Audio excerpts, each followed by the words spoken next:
अखंड मंथन के सभी दर्शकों को नमस्कार।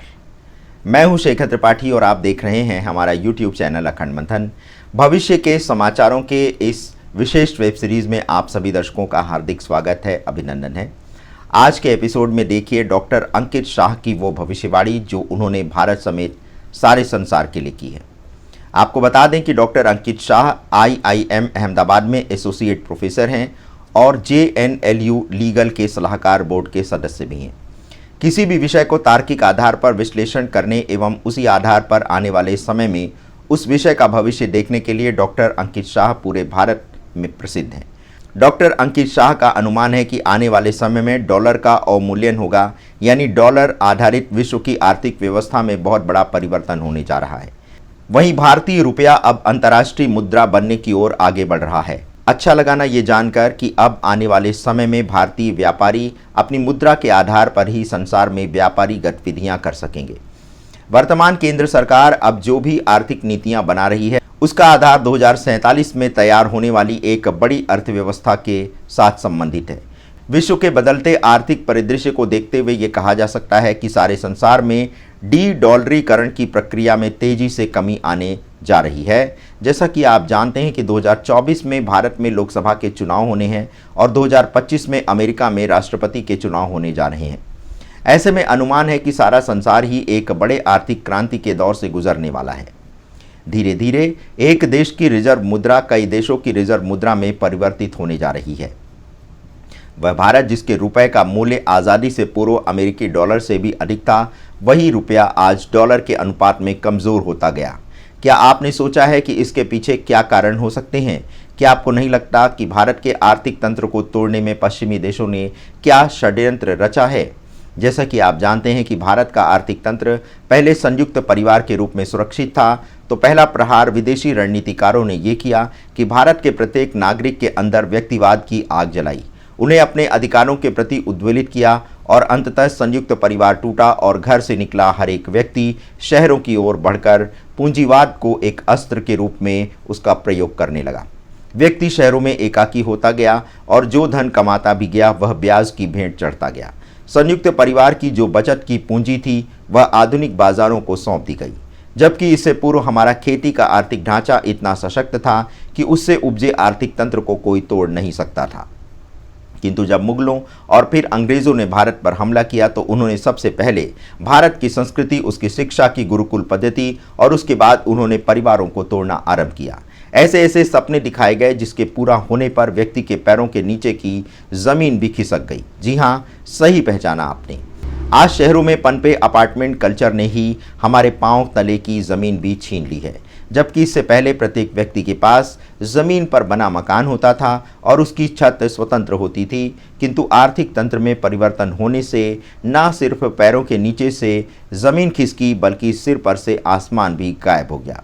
अब देखा जा रहा है कि शहरों के महंगे घरों की EMI ना दे पाने के कारण बच्चे अपने माता पिता के पास वापस लौटने लगे हैं।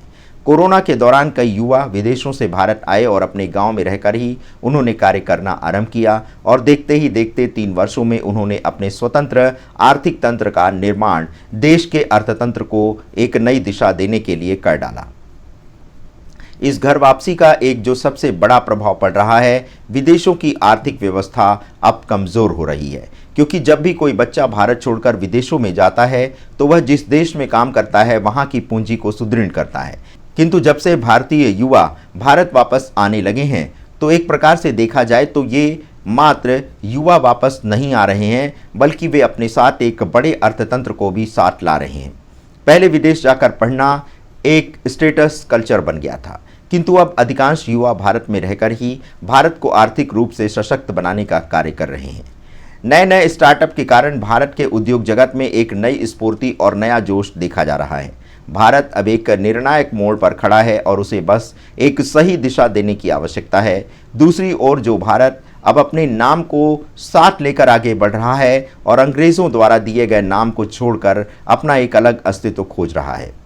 पिछले दिनों जो इंडिया और भारत में चर्चा छिड़ी थी उसमें देखा गया कि तमाम विपक्षी दल इसकी आलोचना ही करते दिखे, लेकिन वे ये भूल गए कि जो देश अपनी पहचान और अपना नाम ही खो चुका हो, ऐसे में उसकी विदेश में क्या छवि बनेगी, इस बारे में किसी ने कोई सोच विचार नहीं किया। हम किस स्वतंत्रता की बात करते हैं जबकि हमने अपने देश के नाम को ही स्वतंत्र नहीं किया और विदेशी आक्रांताओं द्वारा दिए गए नाम को ही अपनी वास्तविक पहचान बना ली। आप ही सोचिए, क्या कोई दूसरा व्यक्ति अपना नाम रखकर उस नाम से आपको बुला सकता है? या फिर दूसरे शब्दों में ये कहें कि क्या आपका नाम रखने का अधिकार किसी दूसरे व्यक्ति को दिया जा सकता है? तो यदि दूसरा व्यक्ति आपका नाम नहीं रख सकता तो फिर अपने देश का नाम ही कोई विदेशी आक्रांता कैसे रख सकता है? ये एक बड़ा सवाल है। किंतु सत्य तो सत्य है, उसे झुटलाया कैसे जा सकता है? जब हिंद महासागर ही भारत के नाम पर था तो ऐसे में अंग्रेजों ने उसे सिंधु नदी के नाम पर इंडस वैली से इंडिया क्यों कर दिया और हम सब ने ऐसा स्वीकार क्यों किया? ये एक बड़ा प्रश्न है। किंतु अब भारत करवट लेने जा रहा है और इसी करवट को रेखांकित किया है डॉक्टर अंकित शाह ने। डॉक्टर अंकित शाह ने यह भविष्यवाणी की है कि 2029 तक अमेरिकी डॉलर का मूल्य गिरकर भारतीय मुद्रा में 3 रुपए के बराबर रह जाएगा। उनका यह भी कहना है कि 2029 अर्थात आज से लगभग 6 वर्ष पश्चात 3 भारतीय रुपए के बराबर 1 अमेरिकी डॉलर हो जाएगा। जैसा कि आप जानते हैं कि किसी भी देश की मुद्रा का मूल्यांकन 3 आधार पर किया जाता है। पहला आधार ये है उस देश का प्राकृतिक संसाधन, दूसरा है उस देश में उपभोक्ताओं की मांग और तीसरा है बचत के रूप में। तो अब अमेरिकी डॉलर की कीमत कैसे बढ़ी, सबसे पहले आपको ये बताते हैं। जैसे जब हमारे भारतीय युवा अमेरिका जाकर कोई भी कारोबार करते हैं या नौकरी करते हैं या फिर पढ़ने जाते हैं तो वहाँ उन्हें अपनी आवश्यकता की कोई भी वस्तु खरीदने के लिए भुगतान तो अमेरिकी डॉलर में ही करना पड़ता है। अब जिन लोगों की आवश्यकता अधिक डॉलर की होती है वे या तो अतिरिक्त काम करते हैं या फिर कर्ज लेकर अपनी आवश्यकता की पूर्ति करते हैं। ऐसी दशा में होता यह है कि अमेरिका का डॉलर की मांग विदेशी लोगों में अधिक बढ़ने लगती है। अब ये मांग जब संसार के 180 से अधिक राष्ट्रों में बढ़ती है तो अमेरिकी डॉलर की कीमत अपने आप बढ़ने लगती है और अमेरिका का मुद्रा भंडार बढ़ता जाता है। दूसरा ये है कि जब हमारे भारतीय अमेरिका में जाकर काम करते हैं और अमेरिकी लोग वही उत्पाद भारत में अमेरिकी डॉलर में बेचते हैं तो इस तरह से भी हमारी भारतीय मुद्रा का मूल्य कम होता है। इसी तरह से जब भारतीय लोग अमेरिका के लिए काम करते हैं तो निश्चित तौर पर वे अमेरिका की अर्थव्यवस्था में योगदान दे रहे हैं और भारतीय अर्थव्यवस्था का अवमूल्यन कर रहे हैं। दूसरा यह है कि कई विदेशी कंपनियां अब भारत जैसे देश में ऑनलाइन शॉपिंग का कारोबार कर रही हैं और वे भारतीय उत्पादों को ही लागत से कम कीमत में बेच रही हैं, जिसके कारण इन उत्पादों की मांग भारतीय बाजार में बढ़ रही है। वहीं दूसरी ओर ऑफलाइन दुकानें यानी छोटे दुकानदारों की दुकानें बंद होने लगी हैं।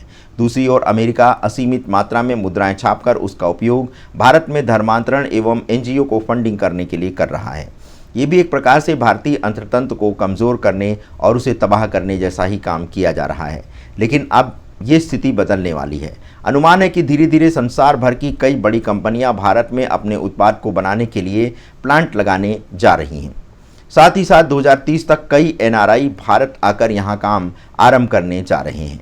अनुमान ये भी है कि यही प्रवासी भारतीय बाद में भारत में ही बस जाएंगे एवं यदि ऐसा होता है तो अमेरिका अर्थव्यवस्था में एक बड़ा सुराग करने जैसा होगा भारतीयों का अपने देश में बसना। जैसे गुजरात के गांधीनगर में जिस प्रकार की अर्थव्यवस्था निर्मित हो रही है उसे देखकर कहा जा सकता है कि आने वाले समय में गुजरात का गांधीनगर मिनी वर्ल्ड बैंक के तौर पर स्थापित हो सकता है।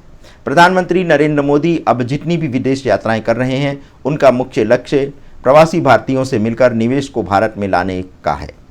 वे कूटनीतिक संबंधों की अपेक्षा प्रवासी भारतीयों को भारत की जड़ों तक खींच कर लाना चाह रहे हैं। इसी कारण से प्रवासी भारतीयों के अंदर भी अब भारत को लेकर एक उत्साह बढ़ा है और वे भी अपने मातृभूमि को समृद्ध करने की मंशा बना रहे हैं। जैसे ही ये आर्थिक ढांचे में सकारात्मक परिवर्तन भारत में होगा, ठीक इसके बाद 2047 तक भारत हिंदू राष्ट्र के रूप में स्थापित होने की दिशा में पहला कदम आगे बढ़ा देगा। भारत के हिंदू राष्ट्र में बदले जाने के साथ ही साथ सऊदी अरब यहूदी देश बनने जा रहा है, जबकि 2040 तक ईरान ईसाई बहुसंख्यक देश बनने जा रहा है। अमेरिका ने पिछले 3 वर्षों में 14 ट्रिलियन डॉलर छापे और उसे अमेरिकियों में मुफ्त वितरित कर दिया।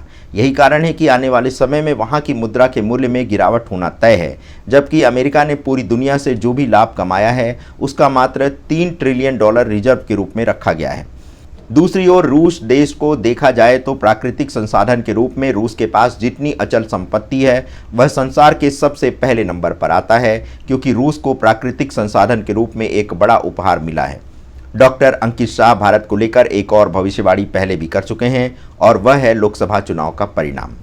तो उनके अनुसार वर्तमान एनडीए गठबंधन 350 सीट पाकर पहला बड़ा गठबंधन दल बन सकता है और सत्ता पर लगातार तीसरी बार अपना आधिपत्य जमा सकता है।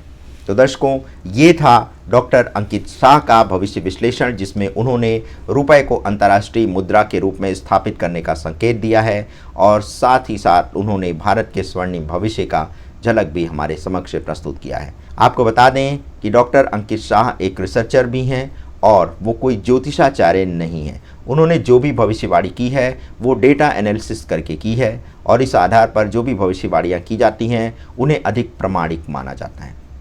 तो आज के एपिसोड में बस इतना ही। बने रहे हमारे साथ, देखते रहें अखंड मंथन। इतना बहुमूल्य समय आपने हमें प्रदान किया है, इसके लिए हम आपके सदैव हृदय से आभारी रहेंगे। धन्यवाद। नमस्कार।